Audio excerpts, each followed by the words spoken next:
आज हम लोग क्लास 6 के हिस्ट्री एनसीईआरटी का चैप्टर 12 इमारतें, चित्र तथा किताबें का पूरा चैप्टर रीड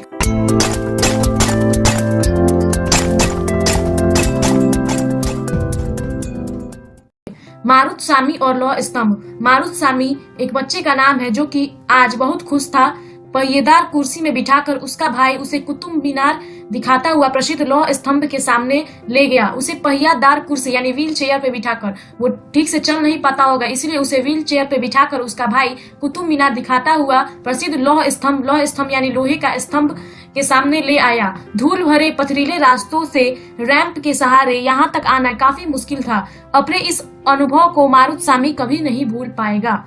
लौह स्तंभ। महरौली दिल्ली में कुतुब मीनार के परिसर में खड़ा यह लौह स्तंभ भारतीय शिल्पकारों की कुशलता का एक अद्भुत उदाहरण है। यह जो लौह स्तंभ है यह महरौली दिल्ली में स्थित है जो कि कुतुब मीनार के परिसर में खड़ा है और इसकी ऊंचाई 7.2 मीटर और वजन 3 टन से भी ज्यादा है और यह 7.2 मीटर लंबा है और इसका वेट 3 टन से भी ज्यादा है। इसका निर्माण लगभग 1500 साल पहले हुआ। इसके बनने के समय की जानकारी हमें इस पर खुदे अभिलेख से मिलती है। अभिलेख यानी ठोस सतह पे जब नुकीले औजारों की मदद से कुछ लिखा जाता है तो उस तरह के लेख को अभिलेख कहा जाता है। तो इस लौह स्तंभ अभिलेख खुदवाया गया है जिससे पता चलता है कि चंद्र नाम के एक शासक जो संभवतः गुप्त वंश के थे। आश्चर्य की बात यह है कि इतने वर्षों के बाद भी इसमें जंग नहीं लगा है। ईंटों और पत्थरों की इमारतें। हमारे शिल्पकारों की कुशलता के नमूने स्तूपों जैसे कुछ इमारतों में देखने को मिलते हैं। स्तूप का शाब्दिक अर्थ टीला होता है। हालांकि स्तूप विभिन्न आकार के थे, कभी गोल या लंबे तो कभी बड़े या छोटे। उन सब में एक समानता है। प्रायः सभी स्तूपों के भीतर एक छोटा सा डिब्बा रखा रहता है। इन डिब्बों में बुद्ध या उनके अनुयायियों के शरीर के अवशेष जैसे दांत, हड्डी या राख या उनके द्वारा प्रयुक्त कोई चीज या कोई कीमती पत्थर अथवा सिक्के रखे रहते हैं। यानी कि स्तूप एक टीला होता है, लेकिन स्तूप किसी भी आकार का हो सकता है, या फिर लंबा हो या फिर गोल हो या फिर बड़ा हो या फिर छोटा हो। लेकिन उनमें एक बात कॉमन है जो सभी स्तूपों में होती है कि उनके भीतर एक छोटा सा डिब्बा होता है जिसमें बुद्ध या उनके अनुयायियों के से रिलेटेड कोई भी चीज रखी हुई होती है। इसे धातु मंजूसा कहते हैं। प्रारंभिक स्तूप धातु मंजूसा के ऊपर रखा मिट्टी का टीला होता था। बाद में टीले को ईंटों से ढक दिया गया और बाद के काल में उस गुम्बद नुमा ढांचे को तरासे हुए पत्थरों से ढक दिया गया। प्रायः स्तूपों के चारों ओर परिक्रमा करने के लिए एक वृत्ताकार पथ होता है और इसके चारों ओर एक वृत्ताकार पथ होता है जिसे प्रदक्षिणा पथ कहते हैं। अगर किसी को उसका परिक्रमा करना यानी कि चक्कर लगाना हो तो उस पथ के माध्यम से कर सकता है। इस रास्ते को रेलिंग से घेर दिया जाता है जिसे वेदिका कहते हैं। वेदिका में प्रवेश द्वार बने होते थे। रेलिंग तथा तोरण प्राय मूर्ति कला की सुंदर कलाकृतियों से सजे होते थे। मानचित्र 7 पृष्ठ 113 में अमरावती ढूंढो। यहाँ कभी एक भव्य स्तूप हुआ करता था। लगभग 2000 साल पहले इस स्तूप को सजाने के लिए शिलाओं पर चित्र उकेरे गए। कई बार पहाड़ियों को काट कर बनावटी गुफाएं बनाई जाती थी। इस तरह की कई गुफाओं को मूर्तियों तथा चित्रों द्वारा सजाया जाता था। इस काल में कुछ आरंभिक हिंदू मंदिरों का भी निर्माण किया गया। इन मंदिरों में विष्णु, शिव तथा दुर्गा जैसी देवी देवताओं की पूजा होती थी। मंदिरों का सबसे महत्वपूर्ण भाग गर्भगृह होता था जहां मुख्य देवी या देवता की मूर्ति को रखा जाता था। इसी स्थान पर पुरोहित धार्मिक अनुष्ठान करते थे और भक्त पूजा करते थे। अक्सर गर्भगृह को एक पवित्र स्थान के रूप में दिखाने के लिए भीतर गांव जैसे मंदिरों में उसके ऊपर काफी ऊंचाई तक निर्माण किया जाता था जिसे ऊपर सांची का महान स्तूप जो कि मध्य प्रदेश में है। इस तरह के स्तूपों का निर्माण कई 100 साल तक चलता रहा। इस स्तूप में ईंटों का प्रयोग संभवतः अशोक के जमाने का है, जबकि रेलिंग और प्रवेश द्वार के शासकों के काल में जोड़े गए। बाएं अमरावती की एक शिल्पकृति। यहाँ बाईं ओर अमरावती की एक शिल्पकृति दी गई है। इस चित्र को देखकर इसका वर्णन करो। यहाँ पे हम लोगों ने गर्भगृह मंदिरों में जो स्थित होता है उस गर्भगृह के बारे में जाना और यहाँ पे बताया गया है कि गर्भगृह में देवी देवताओं की मूर्ति को रखा जाता था और कोई भी धार्मिक अनुष्ठान यानी पूजा पाठ सारा काम कहाँ होता था, गर्भगृह में ही होता था। और गर्भगृह का बहुत ही पवित्र स्थान होता था, इसलिए उसका निर्माण बहुत ही ऊंचा होता था और उस ऊंचाई को क्या कहते थे, शिखर कहते थे। शिखर निर्माण के कठिन कार्य के लिए सावधानी से योजना बनानी पड़ती थी। अधिकतर मंदिरों में मंडप नाम की एक जगह होती थी। यह एक सभागार होता था जहां लोग इकट्ठा होते थे, और मंदिरों में एक ऐसी जगह होती थी जो सभागार होता था जहां पे लोग इकट्ठा होते थे, उसे मंडप कहा जाता था। बाएं ऊपर उत्तर प्रदेश के भीतर गांव का एक आरंभिक मंदिर। यह लगभग 1500 साल पहले पक्की ईंट और पत्थरों से बनाया गया था। यह जो मंदिर है यह उत्तर प्रदेश के भीतर गांव का एक आरंभिक मंदिर है। दाएं ऊपर महाबलीपुरम के एकाश्मिक मंदिर। ये जो दाएं भाग में ऊपर की ओर महाबलीपुरम में स्थित एक एकाश्मिक मंदिर है। इनमें से प्रत्येक मंदिर एक ही विशाल पहाड़ी को तराश कर बनाया गया है, इसीलिए इन्हें एकाश्म कहा गया है।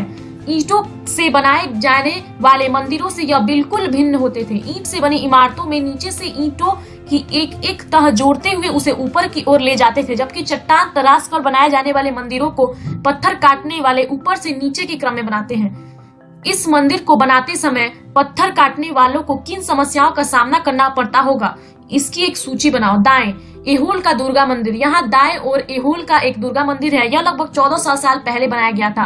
मानचित्र 7 पृष्ठ 113 में महाबलीपुरम और एहोल को ढूंढो। इन शहरों में पत्थरों के कुछ उत्कृष्ट मंदिर हैं। उनमें से कुछ यहाँ दिखाए गए हैं। यहाँ पे मंदिर जो दिखाया गया है ये एहोल का मंदिर है। स्तूप तथा मंदिर किस तरह बनाए जाते थे? स्तूपों तथा मंदिरों को बनाने की प्रक्रिया में कई अवस्थाएं आती थी।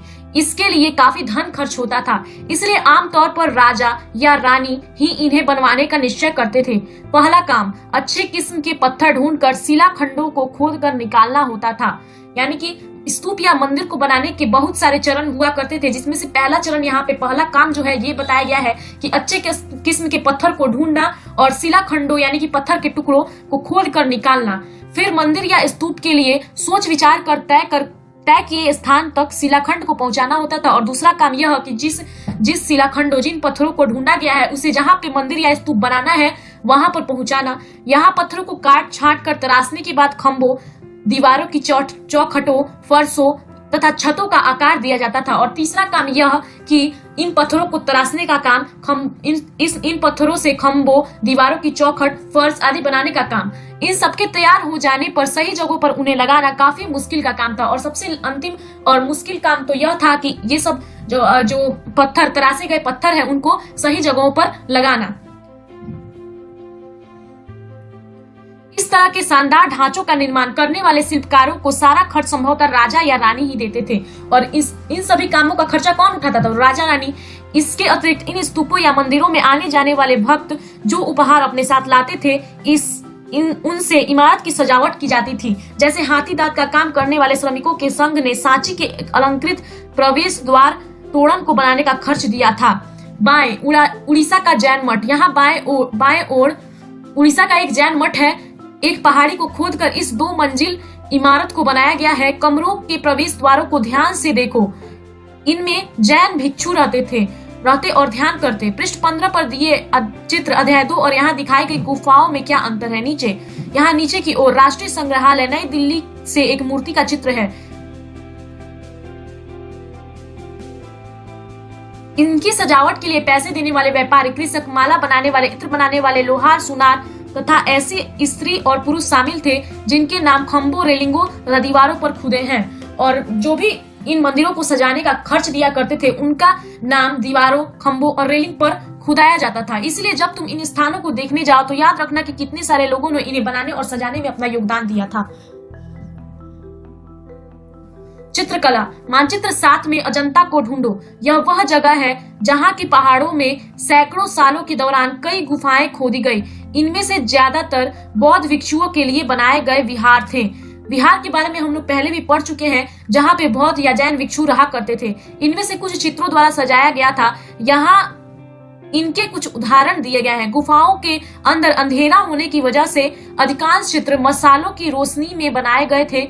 इन चित्रों के रंग 1500 साल बाद भी चमकदार हैं। ये रंग पौधे तथा खनिजों से बनाए गए थे। इन महान कृतियों को बनाने वाले कलाकार अज्ञात हैं। उस जमाने में तो रंग हुआ नहीं करते थे, तो ये सभी रंग किससे बनाए गए होंगे? तो पौधों तथा खनिजों से। अजंता के चित्र। तुम्हें इनमें से प्रत्येक चित्र में जो दिखता है उसका वर्णन करो। ये दोनों चित्र अजंता के चित्र हैं। पुस्तकों की दुनिया। इस युग में कई प्रसिद्ध महाकाव्यों की रचना की गई।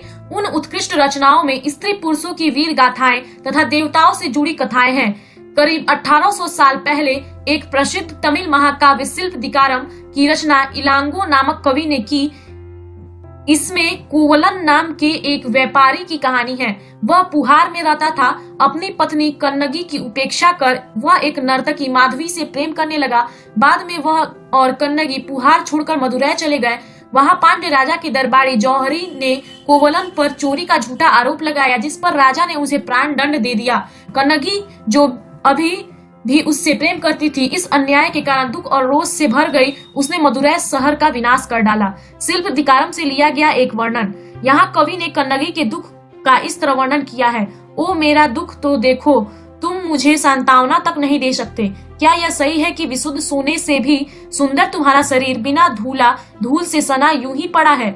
यह कहाँ का न्याय है कि गोधूली की इस स्वर्णिम आभा में फूल माला से ढके सुंदर वक्ष स्थल वाले तुम जमीन पर गिरे पड़े हो। मैं अकेली, असहाय और हताश होकर खड़ी हूँ।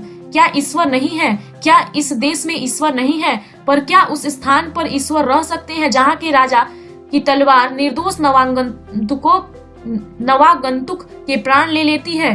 क्या ईश्वर नहीं है? नहीं है।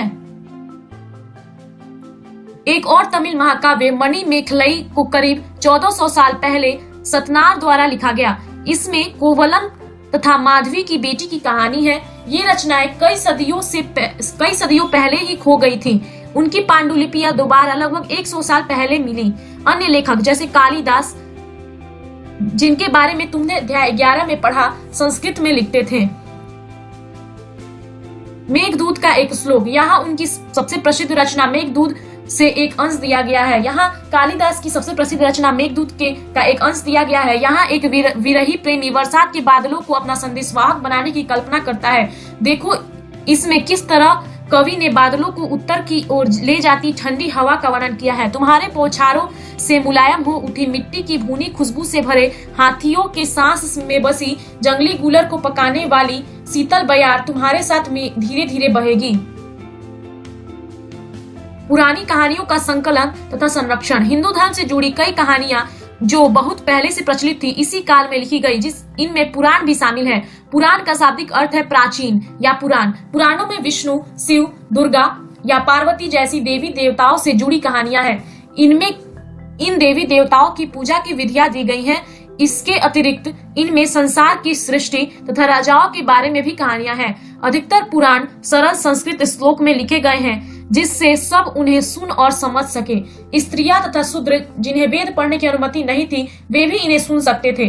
पुराणों का पाठ पुजारी मंदिरों में किया करते थे, जिसे लोग सुनने आते थे। 2 संस्कृत महाकाव्य महाभारत और रामायण लंबे अरसे से लोकप्रिय रहे हैं।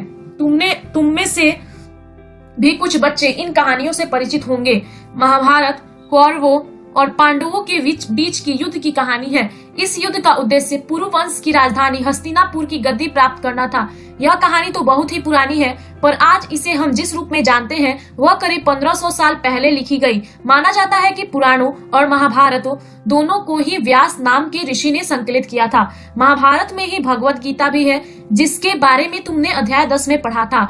रामायण की कथा कौशल के राजकुमार राम के बारे में है, जिनके पिता ने उन्हें वनवास दे दिया था। वन में उनकी पत्नी सीता का लंका के राजा रावण ने अपहरण कर लिया था। सीता को वापस पाने के लिए राम को लड़ाई लड़नी पड़ी। वे विजयी होकर कौशल की राजधानी अयोध्या लौटे। महाभारत की तरह ही रामायण भी एक प्राचीन कहानी है, जिसे बाद में लिखित रूप दिया गया। संस्कृत रामायण के लेखक वाल्मीकि माने जाते हैं। हम लोग रामायण और महाभारत के बारे में कई वर्षों से पढ़ते और सुनते आ रहे हैं। तो ये जो रामायण और महाभारत है, ये कुछ साल पहले ही पुराणों के रूप में लिखे गए हैं। इन उपमहाद्वीप के विभिन्न भागों में महाभारत और रामायण के भिन्न भिन्न रूपांतर लोकप्रिय हैं। आम लोगों द्वारा कही जाने वाली कहानियां। आम लोग भी कहानियां कहते थे, कविताओं और गीतों की रचना करते थे, गाने गाते थे, नाचते थे और नाटकों को खेलते थे। इनमें से कुछ तो इस समय के आसपास जातक और पंचतत्व की कहानियों के रूप में लिखकर सुरक्षित कर लिए गए। जातक कथाएं तो अक्सर स्तूपों की रेलिंगों तथा अजंता के चित्रों में दर्शाई गई। इनमें से एक कहानी अगले पृष्ठ पर दी गई है। देखते हैं वो कहानी क्या है। बंदर राजा की कहानी। एक समय बंदरों का एक महान राजा हुआ। वह हिमालय पर गंगा के किनारे अपने 80,000 अनुयायियों के साथ रहता था। इन सारे बंदरों को एक खास आम के पेड़ के फल बहुत प्रिय थे। ये आम बड़े मीठे होते थे। इतने स्वादिष्ट आम धरातल पर नहीं उगते थे। एक दिन एक पका हुआ आम गंगा नदी में गिरकर बहते बहते वाराणसी यानी बनारस पहुंच गया। उस वक्त नदी में वहां का राजा नहा रहा था। उसे वह आम मिला। उसे चख कर वह हैरान रह गया। उसने अपने राज्य के जंगलों की देखभाल करने वालों से पूछा कि क्या वे इस आम के पेड़ को ढूंढ सकते हैं या नहीं। वे राजा को हिमालय की पहाड़ी पर ले गए। वहां पहुंचकर राजा तथा उसके दरबारियों ने खूब आम खाए। रात में राजा ने देखा कि बंदर भी पके आमों का मजा ले रहे हैं। राजा को यह बात बुरी लगी और उसने उन्हें मार डालने का फैसला किया। बंदरों के राजा ने अपनी प्रजा को बचाने की योजना बनाई। उसने आम के पेड़ की टहनियों को तोड़कर उन्हें आपस में बांधकर नदी पर एक पुल बनाया। इसके एक छोर को वह तब तक पकड़े रहा जब तक उसकी सारी प्रजा ने नदी को पार न कर लिया। पर इस प्रयास से वह इतना थक गया कि मरणासन होकर गिर पड़ा। राजा ने जब यह सब देखा तो उसने बंदर राजा को बचाने की काफी कोशिश की, पर वह सफल ना हुआ। बंदर राजा की मृत्यु पर उसे शोक हुआ और राजा ने उसे पूरा सम्मान दिया। मध्य भारत में भरहुत के एक स्तूप से मिले एक पत्थर पर उकेरे गए चित्र में इसे दिखाया गया है। विज्ञान की पुस्तकें। इसी समय गणितज्ञ तथा खगोल शास्त्री आर्यभट्ट ने संस्कृत में आर्यभट्टियम नामक पुस्तक लिखी। इसमें उन्होंने लिखा कि एक दिन और रात पृथ्वी के अपनी धुरी पर चक्कर काटने की वजह से होते हैं, जबकि लगता है कि रोज सूर्य निकलता है और डूबता है। उन्होंने ग्रहण के बारे में भी वैज्ञानिक तर्क दिया। उन्होंने वृत्त की परिधि को मापने की विधि ढूंढी सही है जितना कि आज प्रयुक्त होने वाली विधि। शून्य अंकों का प्रयोग पहले से होता रहा था, पर अब भारत के गणितज्ञों ने शून्य के लिए एक नए चिन्ह का आविष्कार किया। गिनती की यह पद्धति अरबों द्वारा अपनाई गई और तब यूरोप में भी फैल गई। आज भी यह पूरी दुनिया में प्रयोग की जाती है।